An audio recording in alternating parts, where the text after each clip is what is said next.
Bismillahirrahmanirrahim. Assalamualaikum warahmatullahi wabarakatuh. Alhamdulillahirrahmanirrahim. Assalatu wassalamu ala asyrafil anbiya wal mursalin wa ala alihi wa sahbihi ajma'in. Rabbi shrah li sadri wa yassir li amri wahlul 'uqdatam min lisani yafqahu qawli. Allahumma akhrijna min dhulumatil wahmi wa akrimna binuril fahmi wa hasin akhlaqana bil hilmi waj'alna mimman yastami'una al-qawla fayattabi'una ahsanah. Wa ba'du, Bapak-bapak dan ibu-ibu jamaah pengajian dan kajian PKH yang dimuliakan Allah Subhanahu wa taala. Saya hari ini istimewa banget, kesyukurannya double.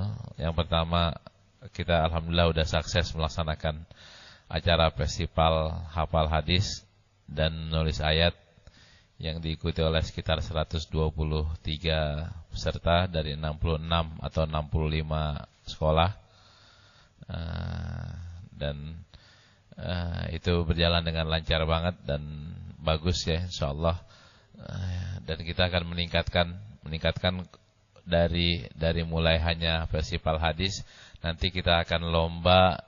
Ini rancangannya kayak gimana? Lomba Android, lomba Quran dan hadis, tapi lewat media Android. Jadi pertanyaannya kayak gini, ceritakan soal Nabi Isa. Tapi anak SMP, seret, Nabi Isa bla bla bla bla, dia bisa menyebutkan berapa poin. Kita akan tanyakan satu poinnya, ayatnya mana? Sebutkan ayatnya. Ceritakan tentang surga, ceritakan tentang neraka, ceritakan tentang kekuasaan Allah seperti apa. Srek. Jadi anak SMP bisa menjawab nanti kekuasaan Allah adalah 1, 2, 3, 4, 5. Nah, boleh membuka ini. Pertanyaannya dia akan jawab lewat hadis, lewat Quran, dan ntar kalau hadisnya mana? Trek, dia buka selangkah lagi, akan ada jawaban tentang hadisnya. Nah, jurinya siapa? Nah, jurinya yang bikin-bikin nih jurinya. Yang udah mudah-mudahan apal isinya juga. Ya. Baik. Yang keduanya, gembira keduanya, alhamdulillah semalam istri saya sudah melahirkan. Jadi saya dapat anak yang keempat dengan jarak 13 tahun ya. Rahab dengan antara Rahab dengan adiknya ini 2002 dengan sekarang nih 12 tahun. 12 tahun jaraknya, laki. Kalau ngimpi saya mudah-mudahan jadi hafiz dalam usia 3-4 tahun lah. Amin. Semalam jam 9 kurang 10. Masih 1 Muharram, iya. Udah 2 Muharram ya. Ya, di Saudi masih 1 Muharram, Mas.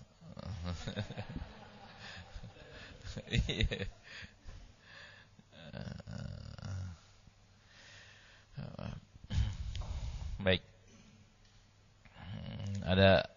Ada susternya yang apa namanya? Yang mandiin.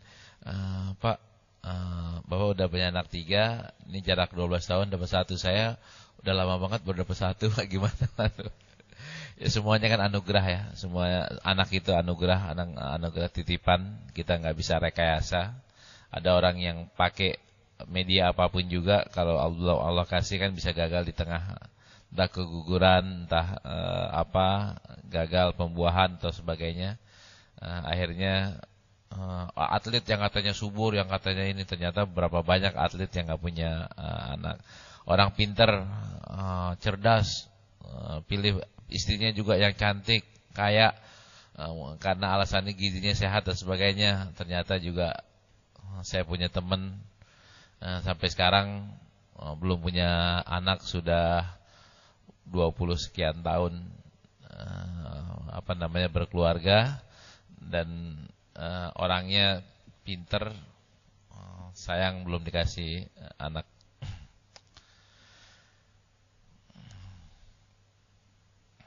Baik, kita awali sebagaimana biasa kajian kita dengan baca Sayyidul Istighfar terlebih dahulu, dengan harapan, dengan doa Mudah-mudahan dosa-dosa kita diampuni oleh Allah Subhanahu wa taala dan kita sambung dengan raditu billahi rabbah.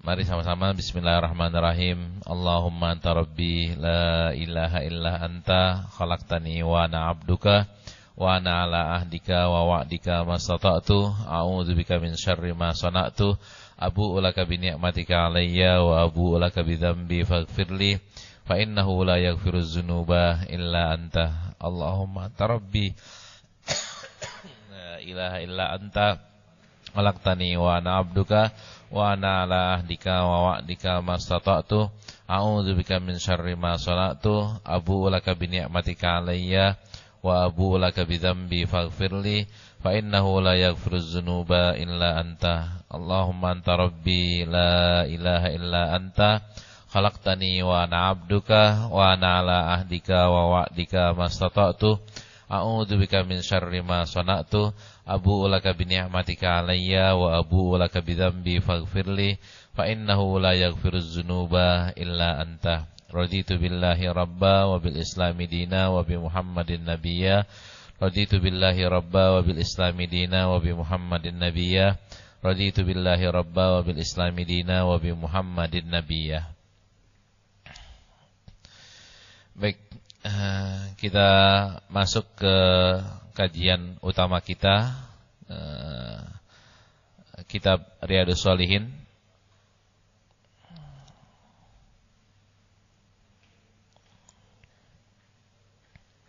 Dan hari ini kita masuk ke bab baru ya. Sehingga saya bab baru. Hadisnya nomor 389.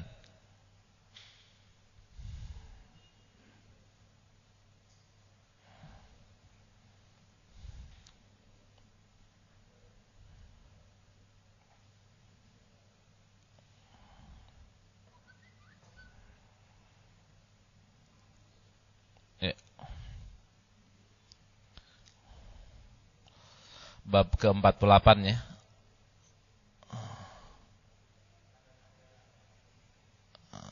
Bab tahzir. Ya, bab baru. Kalau yang bab sebelumnya bab tanda-tanda orang yang dicintai oleh Allah Subhanahu wa taala.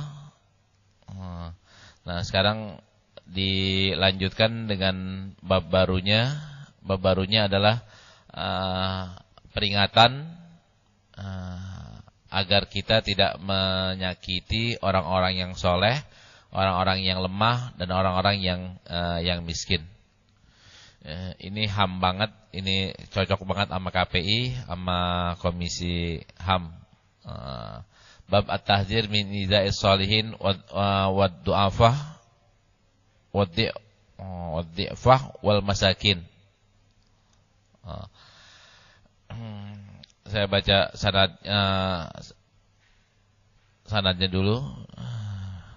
Bismillahirrahmanirrahim. Bil isnadil muttasili ila bi Dzakaria Yahya ibn Syaraf An-Nawawi rahimahullah wa nafa'ana bi ilmihi fidayani amin. Qala babut tahziri min ida'is shalihin wa dhi'fa bukan wa du'afa ya, wa du'afa wal masakin. Qala Allah Ta'ala walladzina yu'zunal mu'minina wal mu'minati bighairi maktasabu faqad ihtamalu buhtanan wa itsman mubina. Di ayat yang lainnya wa ammal yatima fala takhar wa ammas sa'ila fala tanhar. Di ayat ini jelas banget pesannya. Pesannya walladzina yu'zunal mu'minina wal mu'minat bighairi maktasabu.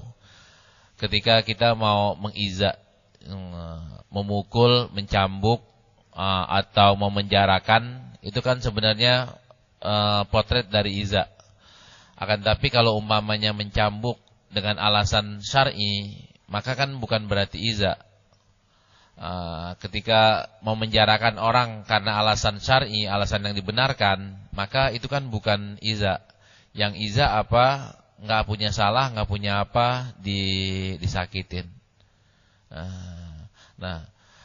Terus biasanya yang disakitin siapa? Ya orang lemah. Orang lemah. Kok di sini awalnya solihin, du'afa wal masakin.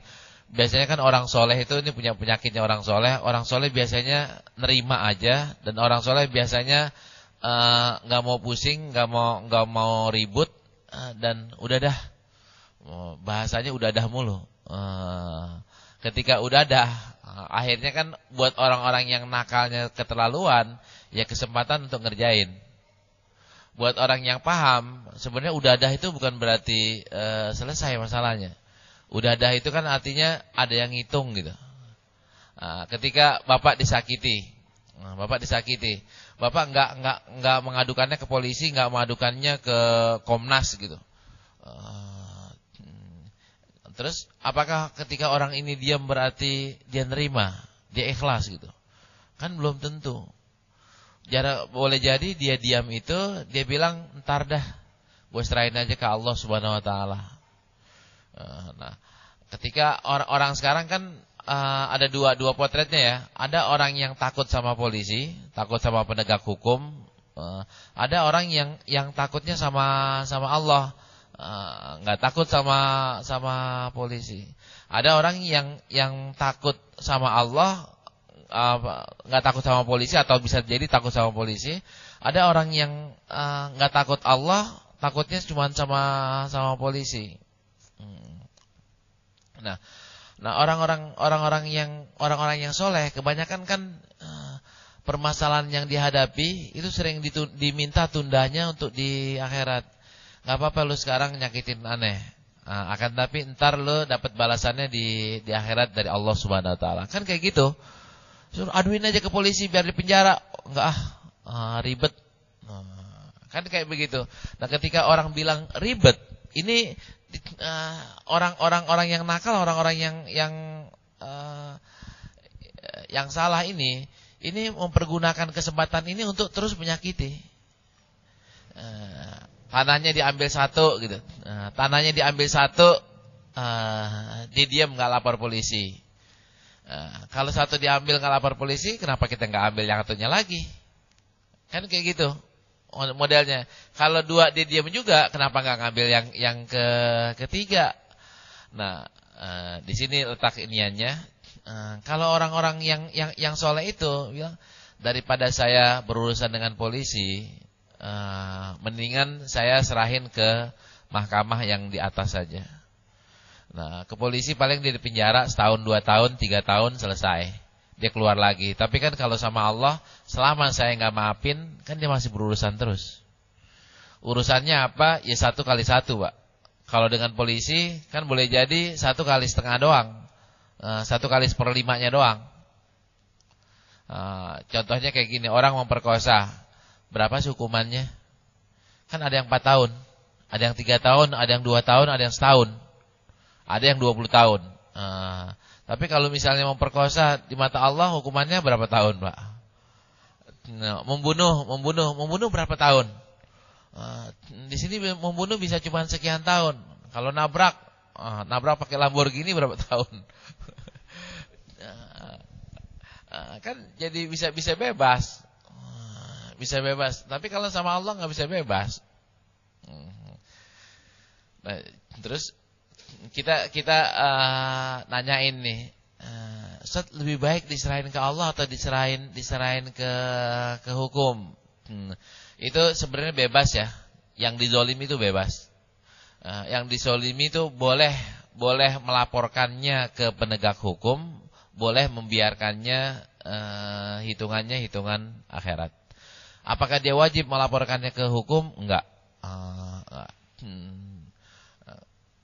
Terus kalau nggak dilaporin ke hukum, otomatis ke akhirat. Otomatis ke akhirat, betul otomatis. Akan tapi bisa diselesaikan juga ketika masuk ke akhirat, bisa didamaikan lewat saling memaafkan atau memaafkan dari satu pihak.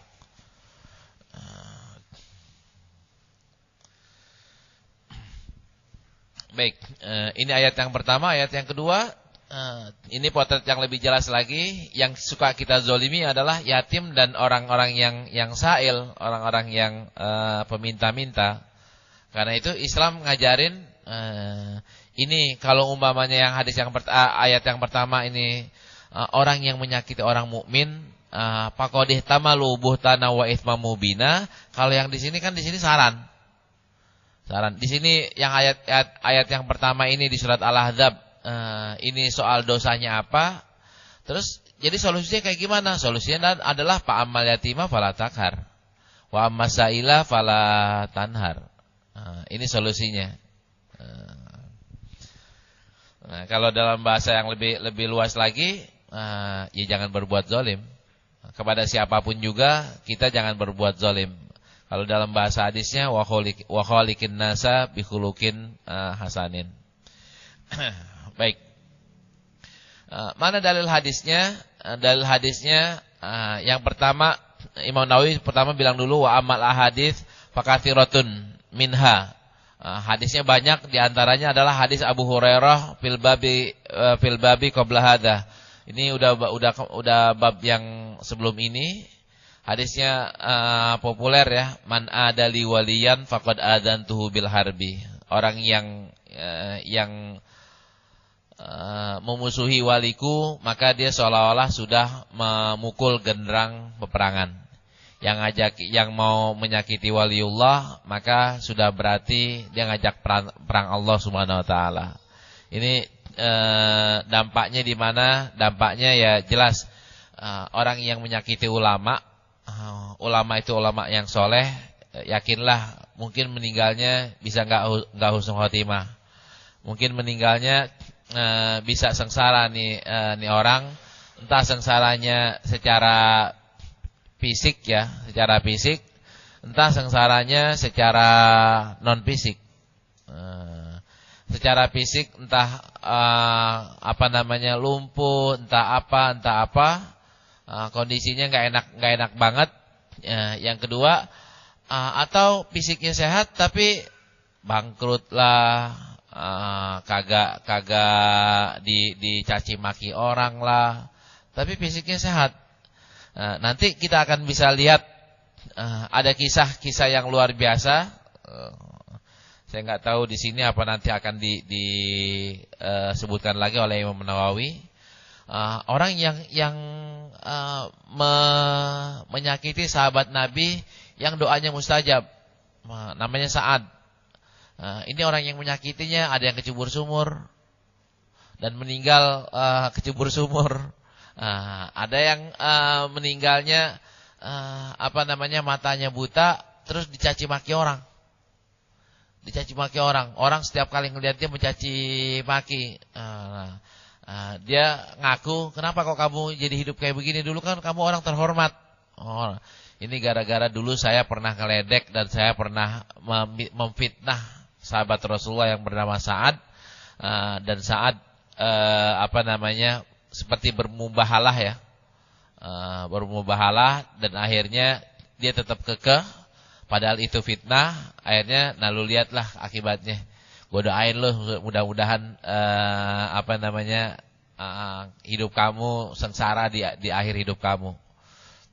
Nanti kan pertanyaan, boleh gak kalau kita diginiin? Boleh sebenarnya, boleh. Nah, sekalipun di sudut yang lainnya Islam mengharapkan maafin dah. Kalau ngelaknat orang jangan keterlaluan. Jangan keterlaluan. Kan ada yang laknat keterlaluan. Ya Allah habisin dah, ya Allah beresin dah gitu.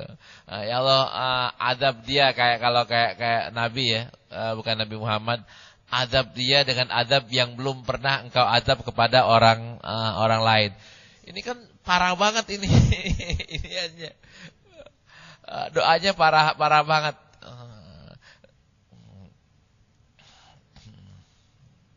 Nah, dampaknya kayak gitu Pak, banyak banget ya Allah ya Rabbi. Orang-orang yang dulunya kayaknya hebat gitu, tahu-tahu kayak begitu,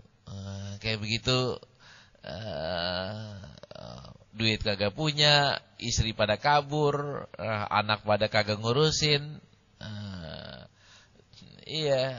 hidup udah sengsara kayak gitu. Ya Allah ya Rabbi. Nah, ini orang yang mengadza ya, menyakiti waliullah. Waliullah kan pasti orang soleh. Nah, ada kan kayak gini Pak ya. Di teks hadis ini Allah mengancam, lu jangan main-main Di realitanya enakan ngerjain kiai atau enakan ngerjain preman? Enakan ngerjain kiai, Pak. Kita ngerjain preman diajak berantem, di Uber tuh kita. Kalau ngerjain kiai enggak, ambillah motor kiai, enggak dilaporin polisi kita. Kalau ketahuan paling dibalikin doang, suruh balikin doang. Kalau umpamanya kita motor preman kita colong, itu kan kita dikebukin dulu baru dikasih polisi. Lu nggak tahu nih motor siapa kan gitu, gebukin dulu. Nah, ternyata dampaknya ini loh. Kalau apa namanya, kita nyolong motor preman, paling diuber pejabat atau preman ya, atau jenderal gitu, paling diuber-ubernya di dunia. Tapi uburnya kan fisik. Kalau umpamanya apa namanya, yang kita colong atau kita ambil adalah iniannya, hartanya orang soleh, yang nguber kita kan malaikat. Malaikat ngubernya apa? Malaikat kan bantingannya luar biasa, bukan cuma sekedar pukul begitu doang. Ini hadis yang pertama. Nah, di sini kok nggak dinomorin hadisnya, kalau ngelihat teksnya kok nggak dinomorin. Nah, disinilah letak hadis Riyadhus Shalihin. Ada yang bilang 1800 sekian, ada yang jumlahnya kurang 2, ada yang jumlahnya lebih dari 3. Kalau kita di sini 1800 terakhir itu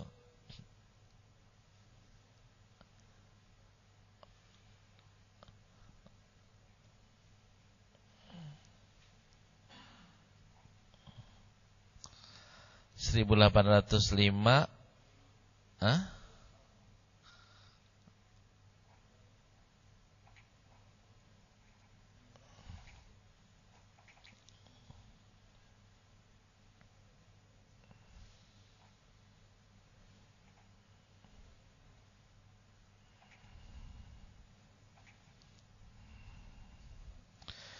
(1896). Ada yang 1800, mungkin 1890, ada yang 1901 atau berapa. Gara-garanya apa? Terjadi perselisihan nomor. Ini termasuk terjadi di Sahih Bukhari gara-gara tadi tuh.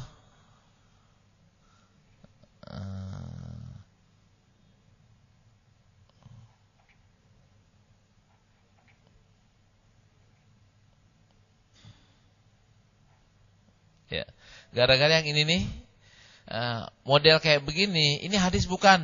Ada yang ngitungnya sebagai hadis, maka dinomorin nih. Nomornya jadi 389 di sini. Terus di sini, ini kan gak ada nomornya, ditulis 390. Di sini jadi 391. Akibatnya kan kalau mau ajak kayak begini, jadi penomorannya beda. Bukan isinya yang berbeda, akan tapi cuman penomorannya. Nah, ada yang kekeh. Yang maksudnya hadis adalah yang pakai gini nih, An Jundub ibn Junada. Ini baru satu hadis. Kalau yang kayak gini, ini nggak dihitung hadis. Nggak. Ada yang bilang ini kan hadis. Gimana nggak hadis? Kalau ada teks hadisnya, ada An Abu Hurairahnya. Nah, ini menyebabkan perselisihan antara para muhakik, editor-editor yang mengedit kitab Riyadhus Shalihin. Baik. Hadis berikutnya wa minha hadis Sa'ad bin Abi Waqqas. Ini yang tadi saya bilang hadis Sa'ad. As-sabiq fi babil mulatafatil yatim wa qauluhu ya Abu Bakar la in kunta aghdabtahum laqad aghdabta rabbaka. Ini Abu Bakar aja diingetin oleh Rasulullah sallallahu alaihi wasallam.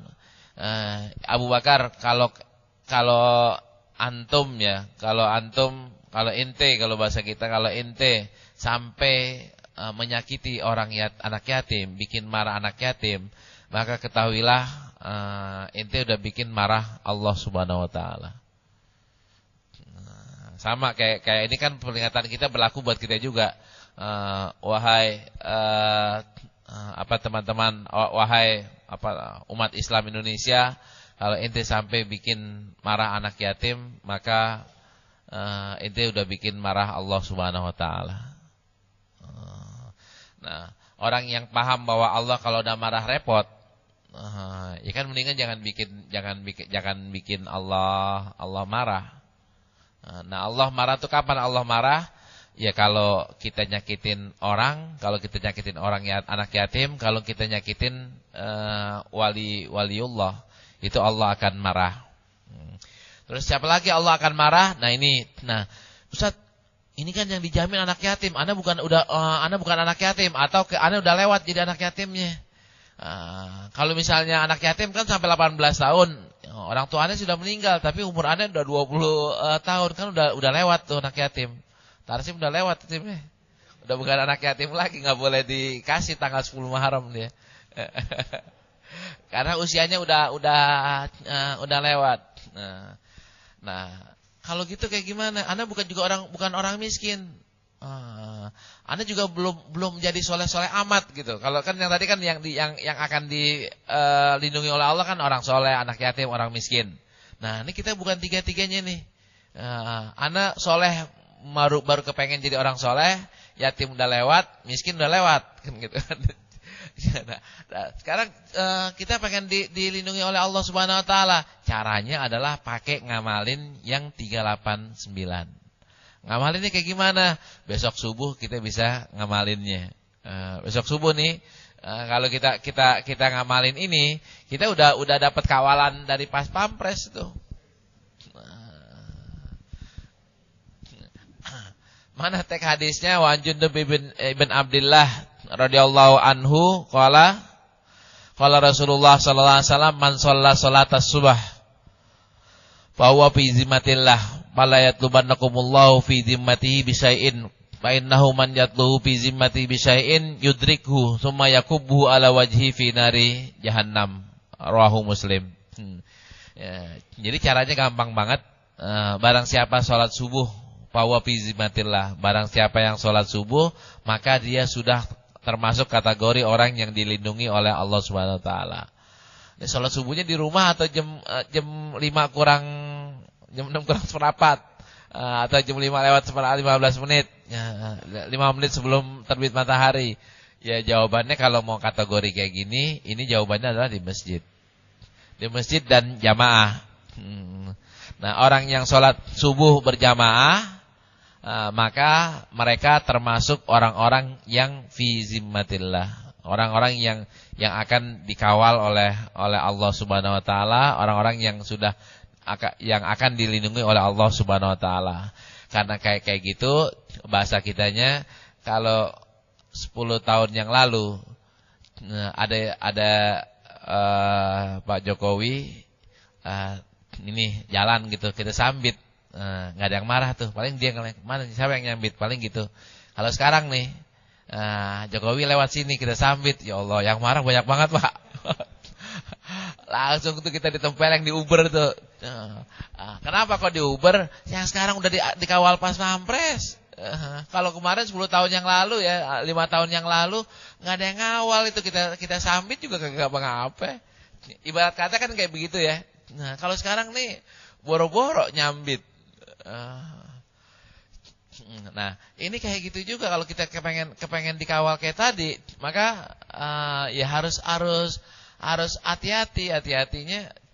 Nah, kita kepengen tuh yang ini, yang dikawal, gampang aja, besok aja sholat subuh.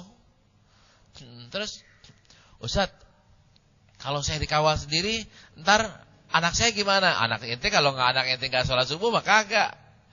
Bini aneh kalau bini ente gak ikut sholat subuh ya kagak. Yang dikawal ya bapaknya doang. Kalau ketabrakan naik mobil, yang gak mati cuma bapaknya doang. Karena kan yang dikawal cuma satu doang, yang bapaknya doang yang pergi ke ini. Kadang-kadang karena bapaknya dikawal jadi selamat semua. Kan bisa gitu Pak. Kayak segini sekarang nih, presiden siapa? Jokowi. Bininya bukan presiden. Nah, bininya cuman ini, tapi kan gara-gara bininya presiden jadi dikawal kan. Anaknya presiden jadi dikawal, rumahnya yang di Solo dikawal, rumah enyaknya dikawal. Kan jadi berdampak tuh. Kita gitu juga. Gara-gara kita sholat berjamaah, akibatnya mobil kita dijaga. Nah, istri kita, anak kita ngikut itu. Dipindah mobil dah. Dipindah mobil, saya naik taksi aja dah. Ntar kita ketemu di sana. Taksinya yang salah. yang nggak selamat.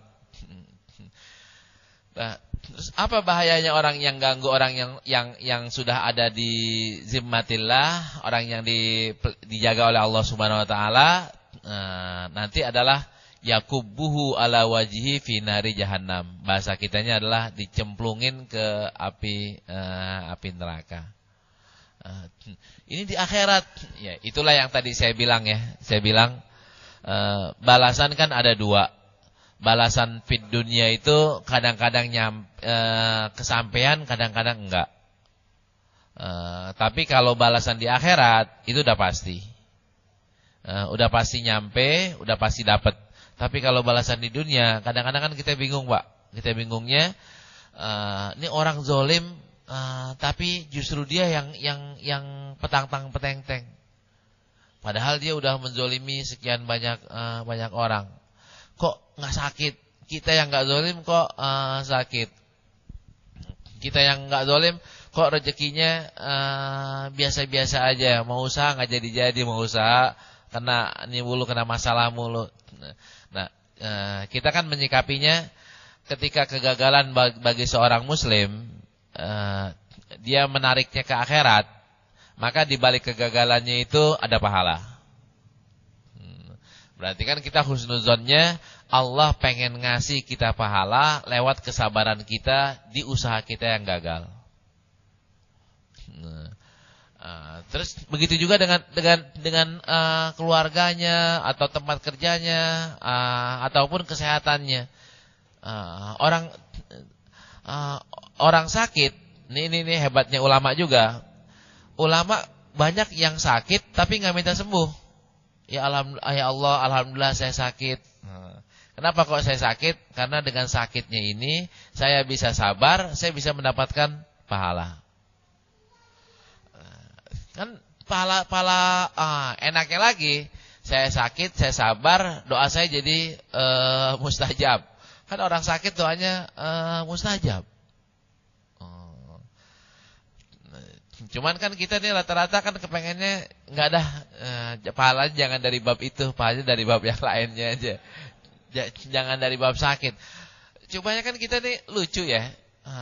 Dari bab sakit yang gampangan kagak mau, dari bab sholat yang susahan mau tapi nggak dikerjain. Udah nggak usah nggak pakai sakit dah Ustaz. Lewat mana? Lewat sedekah. Sedekah kan enak tuh cuma ngeluarin doang. Cuman kan berat itu mengeluarinnya kan berat. Ya, saya pengen cerita. Di sini ada foto inian ya, foto dua gua Hira sama gua ini. Bukan gua Hira beneran, gua Hira Cinegara.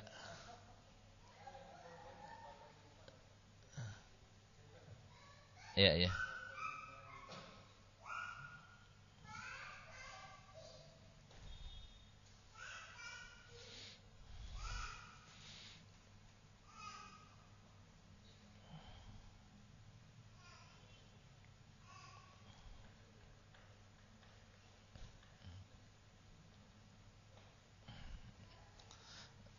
Ya, ini manis ya. Ini udah dicor, ini udah selesai.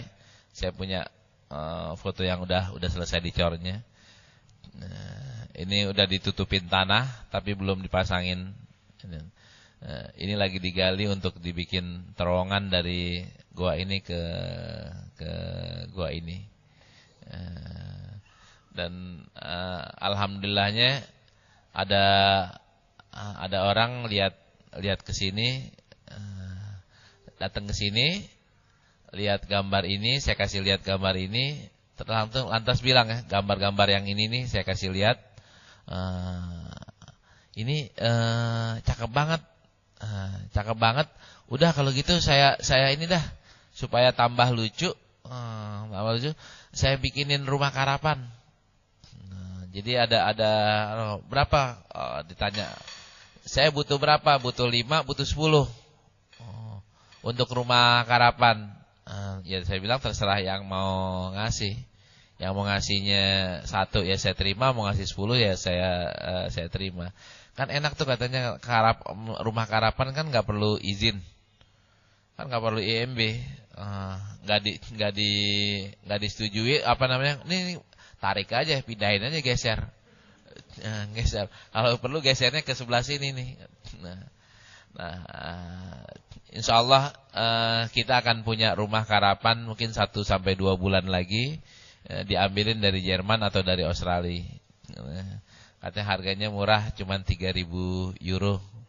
3.000 euro dengan izin impornya segala macam, pajak impornya segala macam, dengan ekspedisinya paling 3.500 euro katanya. Akan dibeliin 2. Dan ternyata kemarin ada donatur kuat kita hadir acara pembukaan, ngeteh di sini, saya ceritain kayak gini, ngikut beliau. Nah, saya satu lagi dah katanya.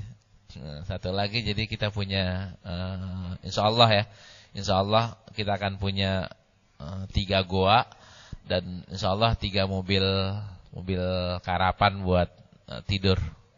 Jadi rumah,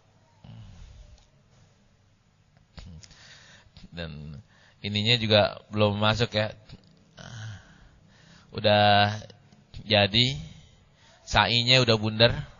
Saya udah lihat sa'inya udah bundar, jumrohnya sudah dibikin, bahkan tempat ngelontarnya sudah kita koreksi ya, kesalahan yang terjadi. Ya Allah, mudah-mudahan nawaitu kita untuk ini, untuk pesantren Cinegara bisa lebih cepat lagi. Dan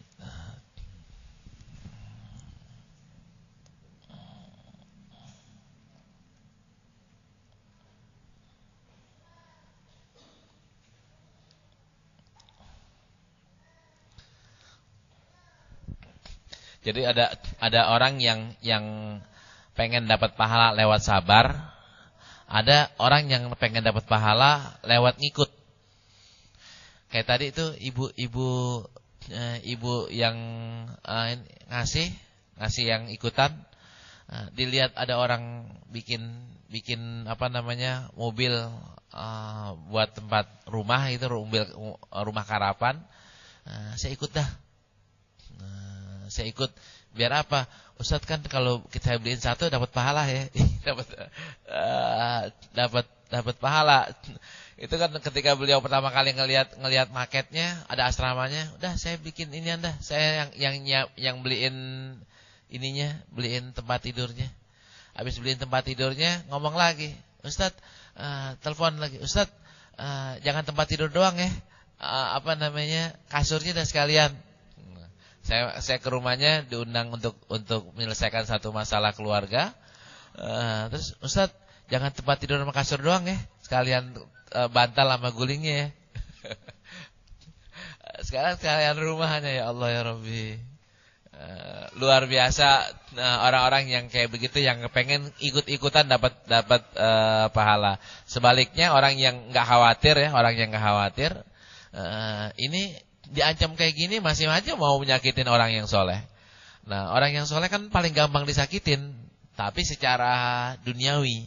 Tapi entar bahayanya, ya ini sini bahayanya.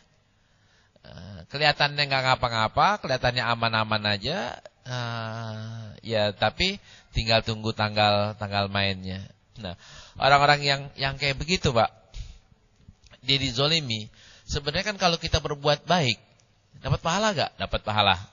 Kita berbuat dosa, kita dapat dosa. Kalau umpamanya saya dizolimi, atau kita dizolimi, kita dapat pahala nggak?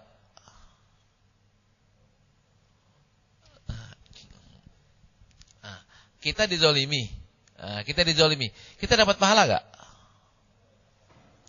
Alasannya apa dapat pahala? Kenapa?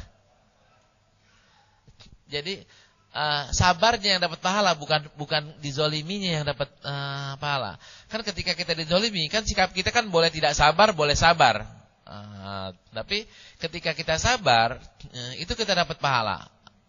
Sabar karena tidak membalasnya dengan hal yang serupa atau dengan yang lebih. Terus ini bisa menjadi pahala yang lebih besar lagi tadi kita nggak balas, kita sabar, pahalanya bukannya dizoliminya, tapi pahalanya adalah sabar. Pahala dizoliminya itu baru bisa berubah menjadi pahala kalau kita merubahnya menjadi maaf. Kalau kita rubah kezoliman orang itu menjadi maaf, maka baru kita mendapatkan pahala. Kalau umpamanya kita ini dizolimi, terus kita dizolimi, kita lawan, pahala atau tidak?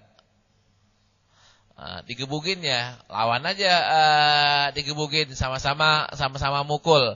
Ini pahala atau tidak?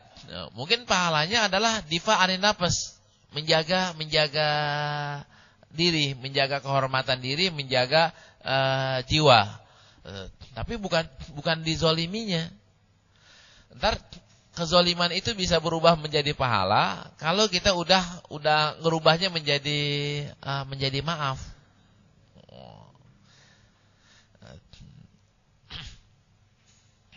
Nah, dan ternyata maaf itu pahalanya lebih gede dibanding kita balas. Balas boleh atau tidak? Boleh, karena untuk menjaga diri. Terus kita nggak balas, kita sabar. Kan ini kan pahalanya pahala sabar, bukan pahala zolim.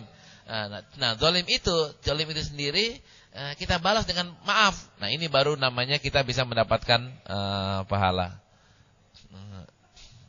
Orangnya cakep. Ya Allah, bapak-bapak dan ibu-ibu sekalian, ini selingannya. Kemarin acaranya itu banyak yang bilang bagus, dan saya juga merasa girang. Dan ternyata kita menghabiskan biaya yang cukup besar, hampir 100 juta untuk acara yang kemarin.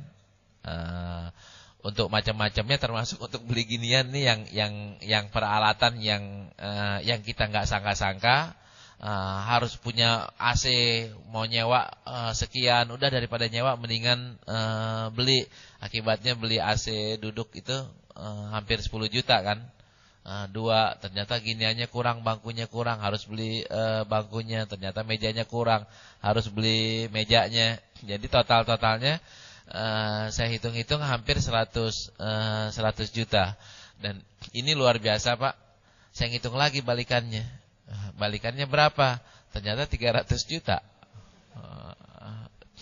Balikannya, hitungnya dari mana? Hitung aja harga karapan 3. Karapan 3 berapa? Sekitar 300. Atau hampir 300. Berarti kan PKH mengadakan yang lomba yang kayak kemarin tuh nggak rugi secara finansial ya. Nah, secara maknawi pasti iniannya besar, manfaatnya besar. Baik. Di hadis berikutnya pindah ke bab habis kita dilarang untuk menzolimi orang-orang soleh, orang-orang yang duafa, orang-orang yang masakin. Terus jadinya kayak gimana dong? Kalau kita berselisih nih, udah jangan pakai zolim, tapi sesuai dengan yang ente lihat, sesuai dengan yang kita lihat.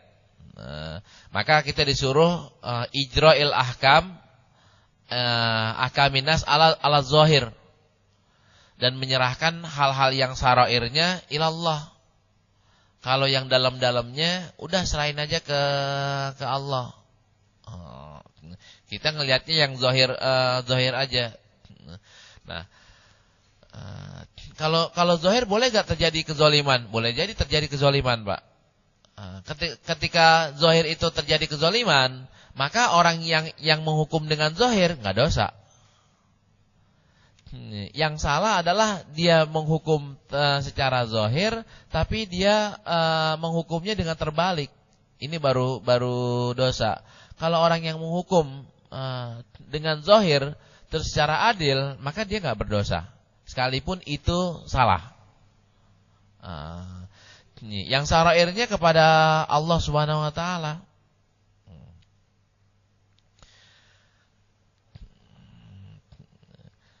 Dalilnya kalau Allah Ta'ala fa in tabu aqamus salata wa atauz zakata fakhallu sabilahum. Ini kalau orang udah salah, kemudian dia tabu, bukan cuma sekedar tobat, dia berubah sikapnya menjadi baik dengan aqamu wa atauz zakat, aqamus shalah wa atauz zakah. Bagaimana sikap kita? Fakhallu sabilahum. Biarin dia. Kalau bahasa kita gini Pak, bahasa seharian kita, ada orang dulu pernah zalimi kita. Zalimi kita dan kita belum maafin. Tahu-tahu orang ini berubah menjadi orang baik. Salatnya jadi baik, sikapnya jadi baik. Orang kayak begini, ini perlu terus kita perkarakan di akhirat atau kita cukupkan sampai di sini. Ini kan pilihan kita kan? Pilihan kita. Kalau kita kita teruskan di akhirat, kita bisa mendapatkan diskon dosa. Diskon dosa bukan pahala akan tapi diskon dosa. Dosa kita akan dikurangi dengan kezoliman si fulan. Tapi kalau umpamanya kita lihat ini orang udah cakep, udah tobat, udah cakep. Sarannya Islam kan udah maafin. Kita maafin, maka pahala kita kan jadi double tuh. Kalau umpamanya ada orang yang zolim kepada kita senilai 1000 poin.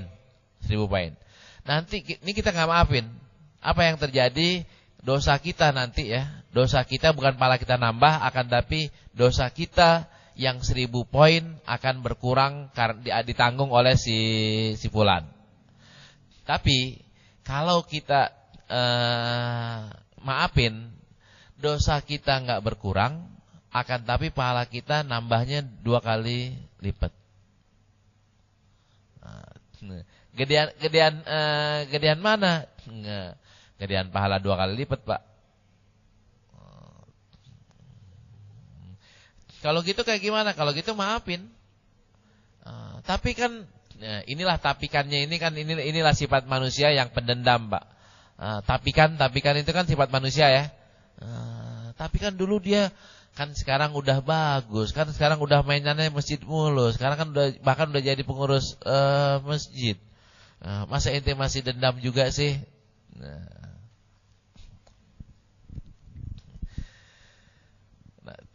Potretnya mana? Ini potretnya An Ibnu Umarin radhiyallahu anhuma anna Rasulullah sallallahu alaihi wasallam qala umirtu an uqatilan nasa hatta yashhadu an la ilaha illallah wa anna Muhammadar Rasulullah wa yuqimus shalah wa yutuz zakah fa idza fa'alu dzalika asamu minni dima'ahum wa amwalahum illa bihaqqil Islam wa hisabuhum 'ala Allah muttafaqun alaih. Ini potret bahwa Islam tidak mengajarkan dendam. Ketika Rasulullah memerangi satu kaum tertentu, sampai kapan itu kaum tertentu? Sampai habis atau kayak gimana? Kalau kebanyakan kan genoksida ya. Genoksida. Kebanyakan kan habisin, ratain. Nazi dan kan kayak gitu tuh, Hitler, Israel kan kayak gitu tuh. Habisin, ratain. Kalau bisa digituin. Kalau Islam kan enggak. Islam tuh perang kalau dia udah ngaku atau udah nyerah, udah. Atau dia udah bilang asyhadu an la ilaha illallah wa asyhadu anna muhammadar rasulullah, udah. Apalagi dicakepin dengan wa yuqimus shalah wa yutuz zakah. Kalau udah wa yutuz zakah, yuqimus shalah wa yutuz zakah, udah. Bukan cuman sekedar stop peperangan, akan tapi balik dia. Bukan perangi, akan tapi lindungi. Ini kan luar biasanya ya. Ketika satu kelompok kita perang sama dia, ternyata belum nyampe sono dia udah ngaku Islam. Bahkan bukan cuma ngaku Islam doang, akan tapi ngaku Islam dan udah mulai sholat, mulai ngeluarin zakat.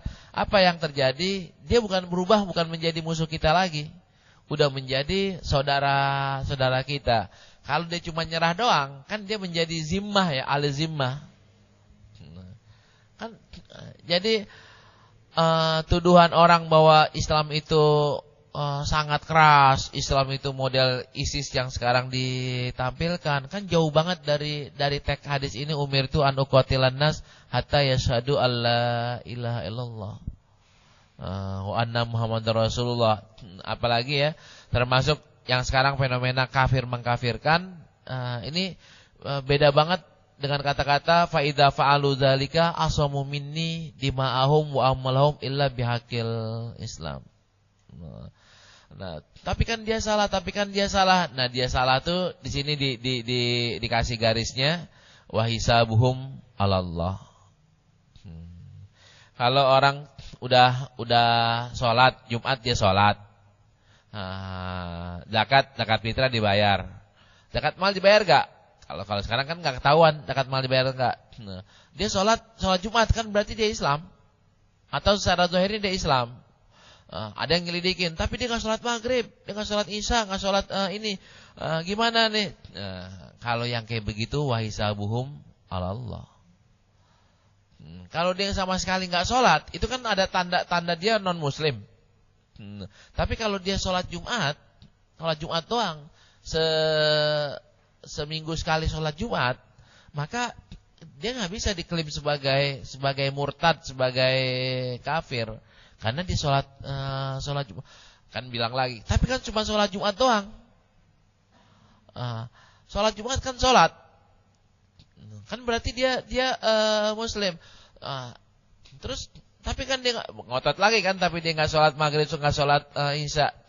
Udah yang dia nggak sholat isya, kalaupun itu benar dia nggak sholat isya, kita pakai berlaku hukumannya wahisabuhum 'alallah.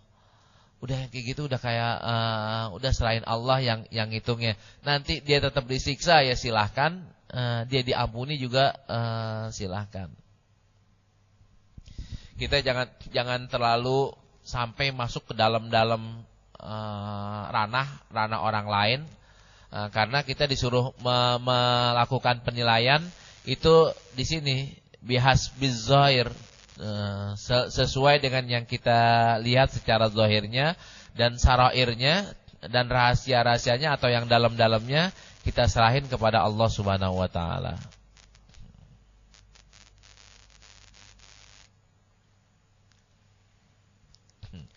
Nah, ini ditegaskan dengan hadis yang berikutnya 391, wa Abi Abdullah Tariq ibn Ushaim radhiyallahu anhu qala sami'tu Rasulullah sallallahu alaihi wasallam yaqul man qala la ilaha illallah wa kafara bima yu'badu min dunillah haruma maluhu wa damuhu wa hisabuhu 'ala Allah. Ini lebih tegas ya dari yang tadi. Lebih kelihatan lagi. Orang yang mengucap la ilaha illallah dan dia mengingkari Tuhan-Tuhan lain selain Allah, apa manfaatnya, apa dampaknya?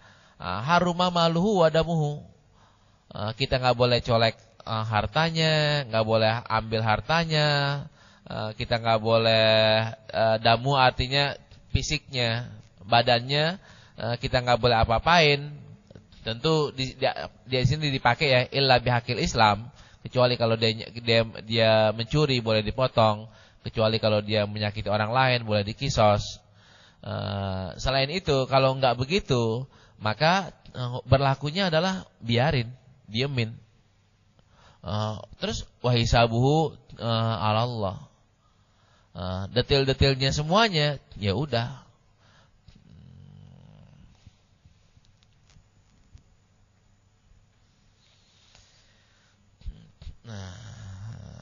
Takutnya apa? Takutnya yang hadis 392-nya ini kalau sampai kita melihat dia di dalamnya, hatinya dia kita lihat, dan kita dipastikan kita nggak bisa lihat hati orang, maka yang terjadi adalah yang di sini nih.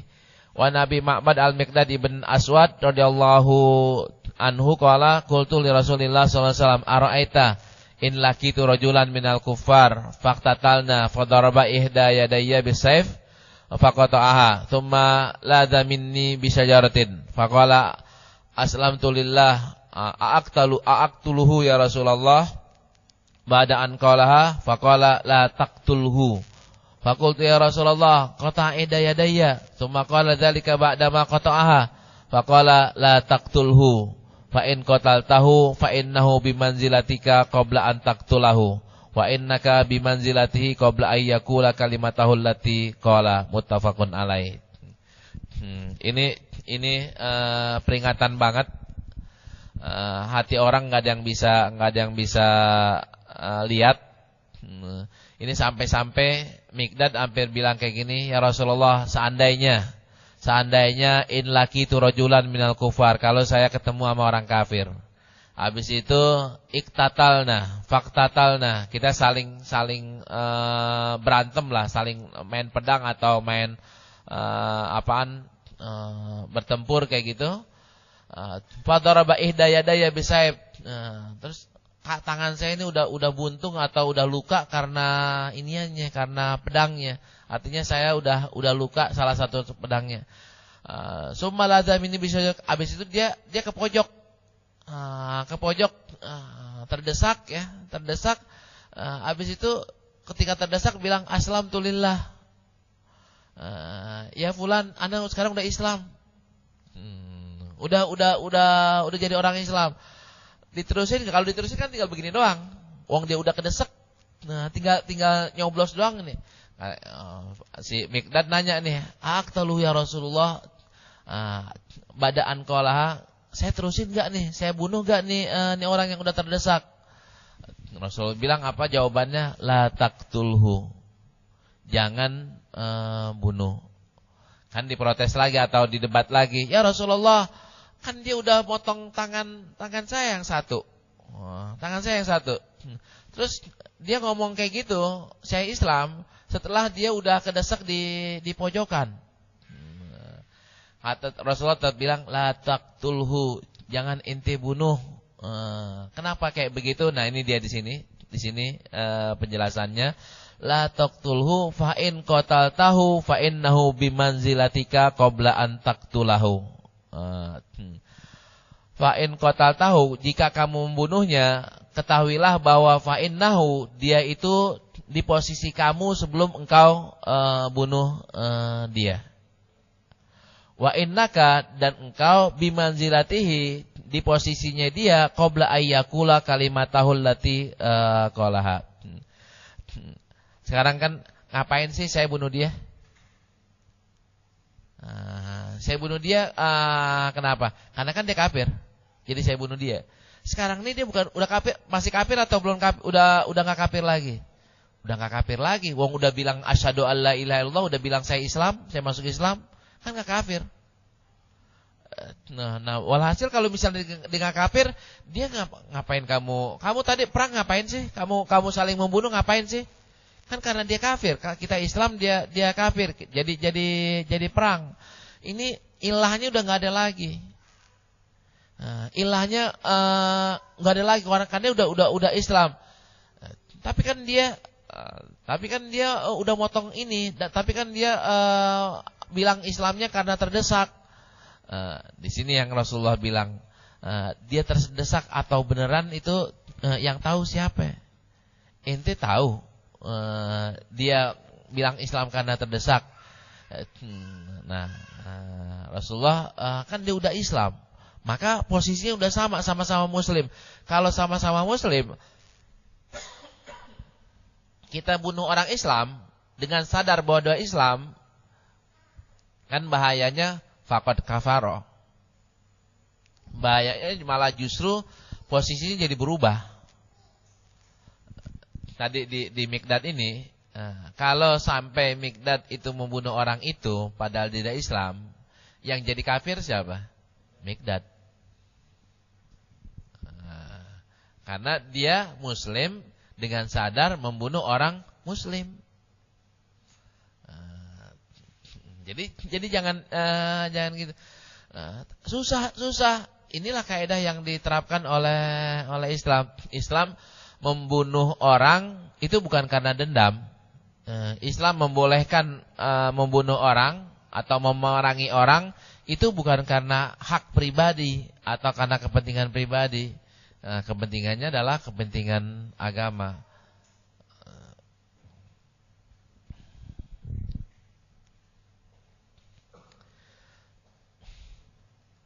Baik. Satu lagi atau tanya dulu. Lihat materinya masih banyak. Iya. Baik. Ya. Ya, ada di belakang.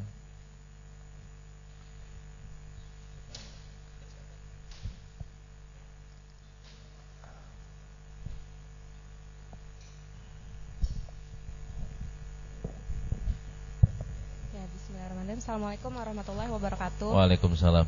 Ya, Ustadz, gini ya, kalau misalkan kita berbuat salah sama orang ya, kemudian kita suami bukan orang ya. Sama suami sih gampang, bisa langsung minta maaf. Nggak, misalkan ya sama siapa aja gitu ya, kalau misalnya sama temen gitu atau apa, terus kemudian kita minta maaf gitu, atau sama kenalan lah kita udah minta maaf, tapi nggak ada kayak apa kepastian bahwa itu dia udah memaafkan kita atau belum gitu. Nah, itu apakah permasalahan kita gitu akan terbawa terus sampai ke akhirat, atau udah selesai gitu apa gimana gitu? Kitanya sih udah minta maaf gitu, maksudnya udah memohon maaf gitu, tapi kita nggak dapat kepastian nih orang udah maafin apa belum ya gitu. Jadi kita nggak tahu ini orang udah maafin kita apa belum gitu. Nah, ini kasus kita nih gimana, kan kita juga harap-harap cemas gitu ya, pengennya kan jangan sampai ke bawah ke akhirat gitu. Gitu, Ustaz. Iya. Jawabannya yang barusan. Jadi nggak ada kepastian. Ketika kita minta maaf sama orang itu kan punya hak untuk memaafkan dan punya hak untuk tidak memaafkan. Kalau hampir dia nggak mau maafin, urusannya panjang sampai akhirat. Kalau dia maafin, nah karena itu kita disuruh ngerayunya double.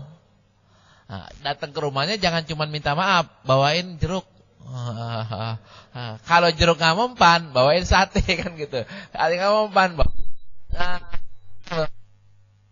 kita ngambil mobil dia,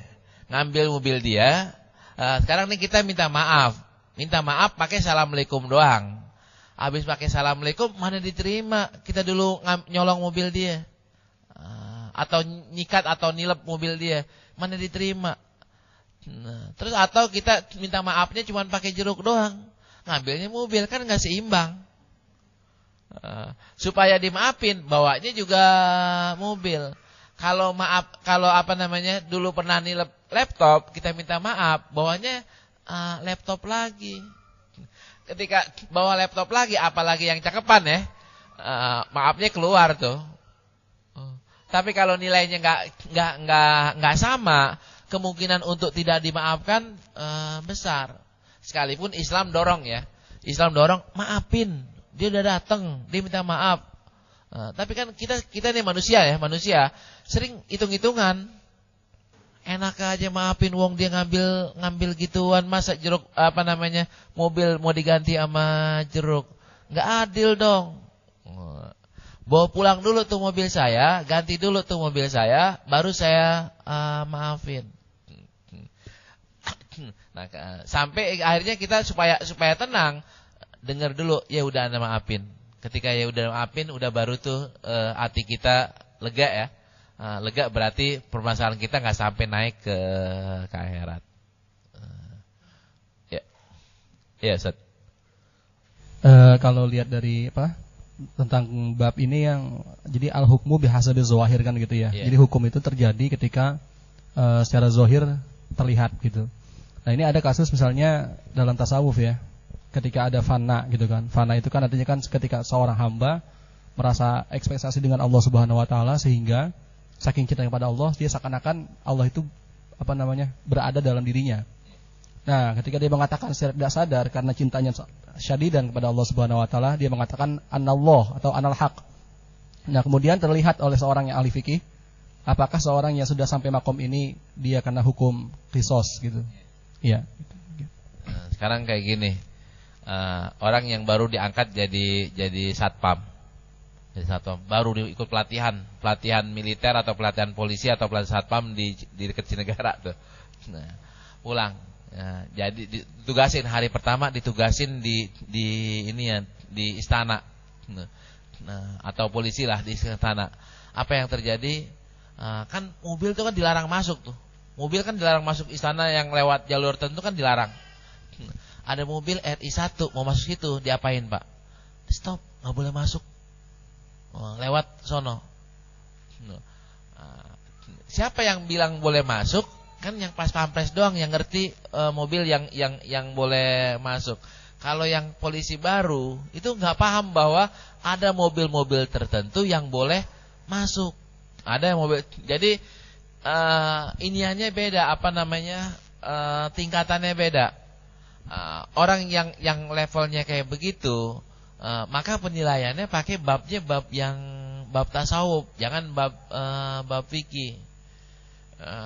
Kalau bab fikih nggak kena kita menghukum tasawuf pakai fikih. Sama juga hukum fikih, hukum pakai bab tasawuf nggak kena. Nggak kenanya contoh yang ekstrim ya. Kapal kita terdampar di satu pulau, nggak ada pakaian lagi, kecuali tinggal selembar yang sulit untuk menutupi aurat kita. Bab fikihnya tetap harus sholat, bab tasawufnya nggak usah sholat. Kenapa nggak usah sholat? Malu sama Allah. Malu, mendingan pakai zikir aja, nggak usah pakai sholat. Terus lah kok nggak sholat? Allah juga tahu kita lagi nggak punya pakaian. Nah kalau bab fikihnya enggak, pakai aja daun, pakai aja kan bab fikih. Nah fikih kan terlalu zohir ya, kalau tasawuf terlalu batin, sehingga nggak nyambung. Kita nggak bisa menghukum ini pakai ono pakai ini. Pasti kalau ngelihat fuqaha yang tidak tasawuf atau ahli hadis yang bukan mutasawif, itu yang paling bandel siapa? Sufi, Pak. Silakan baca Jarh wa Ta'dil, kitab Jarh wa Ta'dil. Yang paling bandel dalam ilmu periwayatan hadis adalah Sufi. Sufi merasa saya bisa ketemu Nabi. Saya bisa ketemu Nabi, berarti saya bisa meriwayatkan hadis pakai ketemu saya, pakai ru'yah saya, pakai kasab saya. Orang hadis bilang, lu kagak bisa, lu kapan hidupnya? Nabi kapan? Ada jarak antara dia dengan Rasulullah. Gak bisa pakai bab gituan. Akibatnya apa? Semua hadis yang pakai ru'yah, orang ahli hadis bilang palsu. Orang Sufi, Anda ketemu Nabi Muhammad, kok ente bilang palsu sih? Ini Nabi Muhammad yang ngomong. Itu hukumnya gimana, Pak? Kita mau pakai bahasa siapa? Contohnya orang sekelas Ibn Arabi ya. Apa iya dia berani bohong? Dia bohong nyari sensasi. Emang jupe kan gitu. Dia kan nggak berani bohong cari sensasi. Dia ngomong yang dia yakini, yang dia alami. Nah, orang hadis nggak bisa. Kalau ini dibuka lebar-lebar, rusak nih tatanannya. Nah, rusak tatanannya. Komprominya kayak gimana? Lu pakai aja diem-diem, jangan pakai ngajakin orang. Contohnya kayak gini ya. Kita nih ahli kasab. Ahli kasab ngelihat orang udah ketahuan ini maling bukan.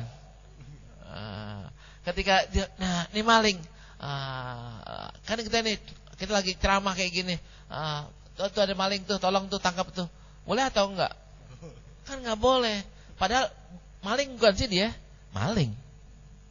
Silakan aja selidiki sedikit aja dah, dia maling.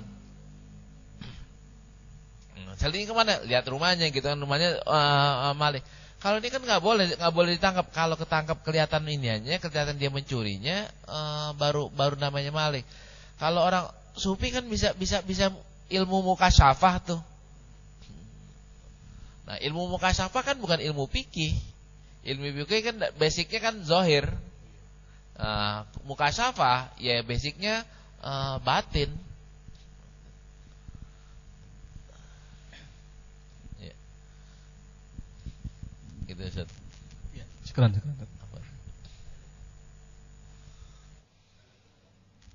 Teman-teman, ada yang mau nanya? Ya, ada di belakang, ibu-ibu.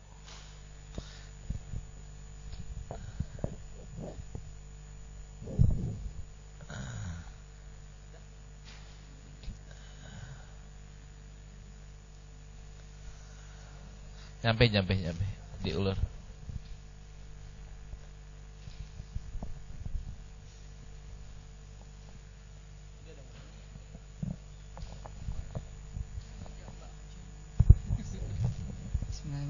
Assalamualaikum warahmatullahi wabarakatuh. Waalaikumsalam. Ustaz mau tanya yang berkaitan hadis 390 itu kan di sini tagnya barang siapa melakukan sholat subuh ya.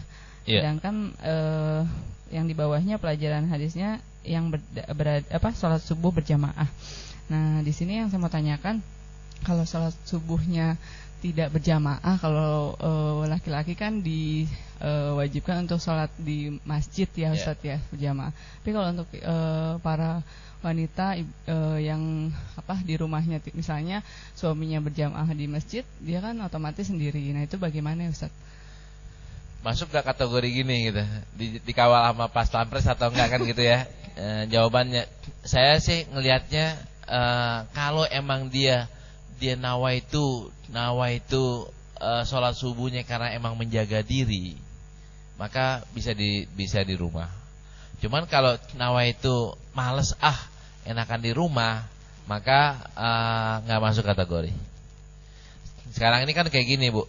Nah, sekarang nih ibu-ibu sholat wajib di rumah. Itu alasannya apaan? Ini mohon maaf. Kebanyakan yang cari yang gampangan, bukan cari yang menghindar dari fitnah yang terjadi dampaknya. Saya akan mengatakan iya, orang itu sholat di rumah karena alasan fikih banget, apalagi alasan tasawuf. Kalau dia nggak pernah keluar rumah. Keluar rumahnya seminggu sekali atau seminggu 2 kali. Nah, orang yang sholat sholat wajibnya di rumah, ini dia emang karena faktor itu. Tapi kalau orang yang pagi keluar, siang keluar, maghrib keluar, nah, saya ini maaf, kita boleh jadi berbeda ya. Di sini banyak ibu-ibu. Saya pikir orang seperti ini masih berlaku hukum untuk di masjid. Nah, alasannya apa? Zaman Rasulullah, sahabat-sahabat perempuan itu sholatnya di masjid. Nah, zaman Rasulullah, zaman sahabat itu udah mulai itu. Sebagian udah mulai tidak di masjid. Zaman tabi'in sudah mulai ada yang di masjid dan ada yang tidak di masjid. Nah, sekarang jawaban yang jujurnya tinggal tanya diri sendiri. Kalau emang kita menghindar dan menghindar dari fitnah, menghindar dari dampak negatif dari kita pergi ke masjid, itu oke. Silakan sholat di rumah. Tapi kalau alasannya lebih enak, maka itu nggak berlaku. Pak Ustadz. Ya. Berarti hadis yang bilang bahwa sebaik-baiknya sholat perempuan itu adalah di rumahnya, itu nggak gugur ya Pak? Ya, bukannya gugur Bu, bukannya gugur, itu nggak bisa gugur. Karena hadis itu dalam kondisi tertentu berlaku, dalam kondisi tertentu tidak berlaku. Contoh yang kayak begini, contoh yang gampang banget dah. Hadis yang kita hafal nih, hadis arba'in yang kita hafal. Itu kan ada yang mengajarkan bahwa barang siapa yang sholat dan dia pengen beludahlah sebelah, jangan beludah ke depan, jangan beludah ke kanan, beludahlah ke sebelah kiri, atau di riwayat yang lainnya beludahlah ke bawah atau sebelah kiri. Ini nggak berlaku atau berlaku Bu? Kan tergantung. Kalau ibu sholatnya di masjid, model Baitul Mughni, model Istiqlal, model Azhar kan nggak berlaku. Tapi kalau ibu sholatnya di lapangan kan berlaku. Atau sholatnya kebetulan kita lagi ada di padang pasir kan berlaku. Nah, begitu juga dengan kondisi kita nih. Kondisinya ibu, kondisinya apa? Baca aja dirinya sendiri. Kondisi saya kayak gimana? Wah, saya kayaknya sih saya ke mall hampir tiap hari Ustadz, karena saya berdagang. Gimana nggak ke mall? Saya ke kantor tiap hari Ustadz. Saya juga kerja kok. Iya. Apakah kita mau berdebat bahwa kerja nggak boleh buat perempuan? Kita bilang kerja, kalau nggak boleh, gimana dong rezekinya kayak gimana? Panjanglah kalimatnya. Ketika kita mau berdebat dan mau mengatakan bahwa boleh bekerja di luar rumah perempuan, kenapa ke masjid harus ngotot tetap di rumah? Saya paham banget, istri saya nggak mau saya suruh sholat di masjid. Saya berantem terus, Bu. Saya bilang enggak, kecuali kalau dia nggak pernah keluar, tetap afdolnya di masjid. Anak saya Rahab tuh, wah, kalau saya ajakin ke masjid, waduh, keluar tuh dalilnya. Keluar dalilnya, saya balas enggak. Kalau Hadi tiap 5 waktu atau kurang sedikit 4 waktu 3 waktu sholatnya di masjid. Mamanya Rahab itu Hanin enggak, di rumah. Alasannya kayak gitu. Saya udah bilangin alasannya, sekalipun berbeda, ya selanjutnya terserah Anda. Selanjutnya saya tetap mengatakan terserah. Tapi kalau misalnya mau yang afdol, tetap ke masjid. Alasan saya kuat banget, Bu. Kalau emang perempuan dilarang ke masjid, kenapa istri Rasulullah, kenapa para sahabat-sahabat sampai Rasulullah meninggal sholatnya di masjid? Perubahan itu kan ketika terjadi perubahan kondisi sosial. Kalau emang tadi hadis yang itu mau terus dipegang, emang pada kagak tahu tuh sahabat-sahabat perempuan Rasulullah? Kan pada tahu.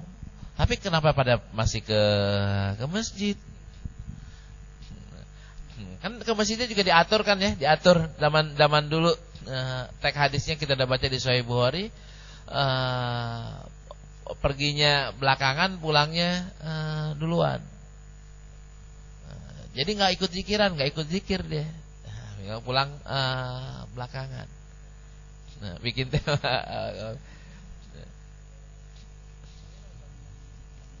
Ya. Jadi Ustaz, yang paling afdol berjamaah di masjid gitu ya? Ya, kalau menurut saya. Tapi syaratnya gini ya. Maaf, saya tahu ibu adalah pegawai Pemda. Kan gitu. Kan berarti kan tiap hari keluar rumah. Ini saya nggak ngomongin pribadi ya, bukan untuk pribadi. Dengan statusnya. Berarti kan tiap hari keluar rumah dan tiap hari berinteraksi dengan orang. Nah, untuk kelas ibu yang masih tiap hari keluar rumah, maka saya berpendapat yang ini adalah di masjid. Kalau ibu mau dapetin yang ini, sholatnya di masjid, bukan di rumah. Tapi kalau ibu sudah tidak kerja lagi, lebih banyak di rumah, maka berlaku lebih baiknya di rumah.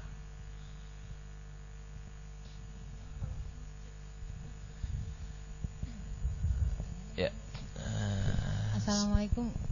Waalaikumsalam.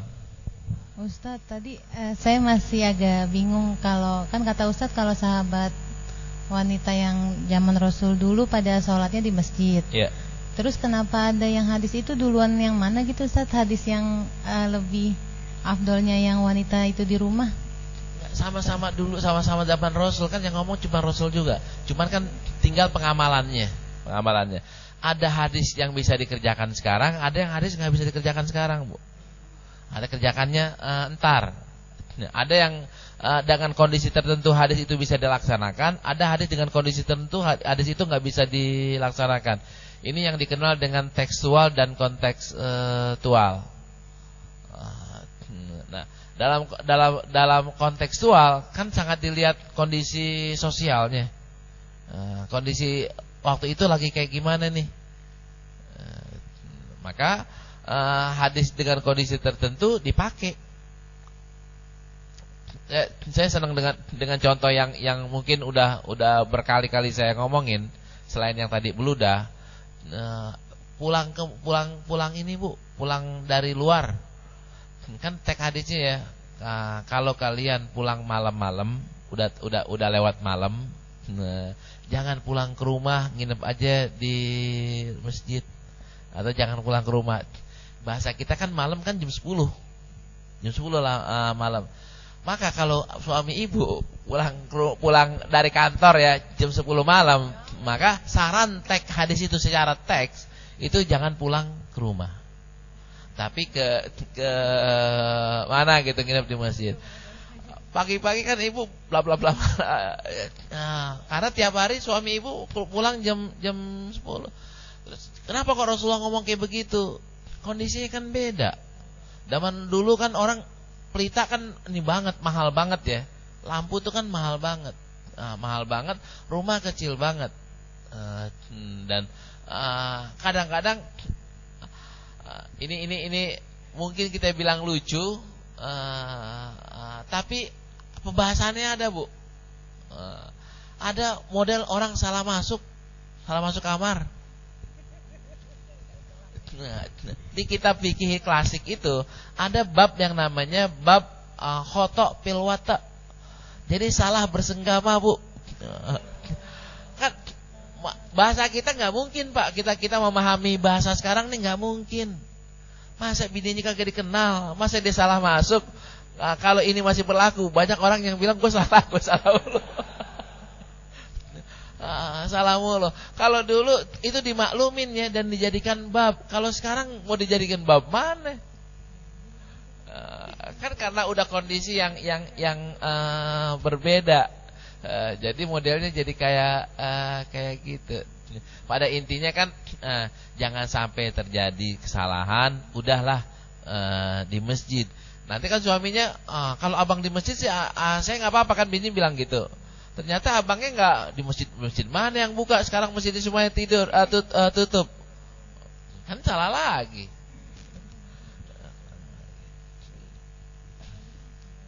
Ya. Silakan.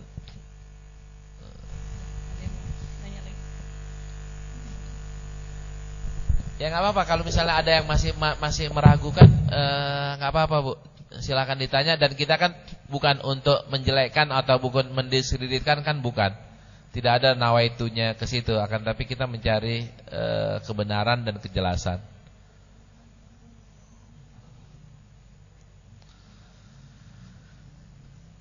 Ya. Enggak ada? Ya, silakan Pak Kinta. Mic-nya di belakang.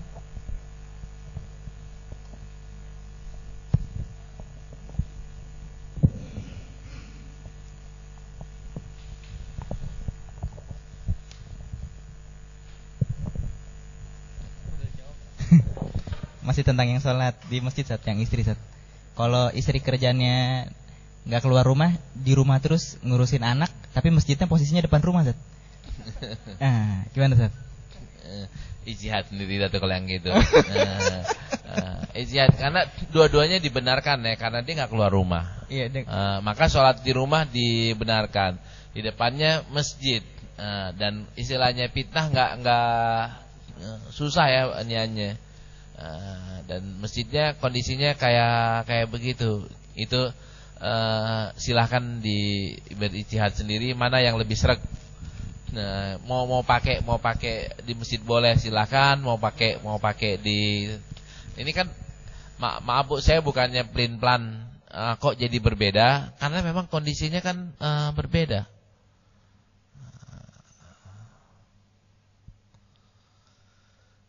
Apa, Ustaz? Berarti selama kata kuncinya yang malas kalau misalnya sholat di masjid itu, Ustaz, ya? Itu, iya. Oke. Enakan gampangan Iya. Kan carinya yang jadi kenapa sih nggak mau ke masjid? Gampangan.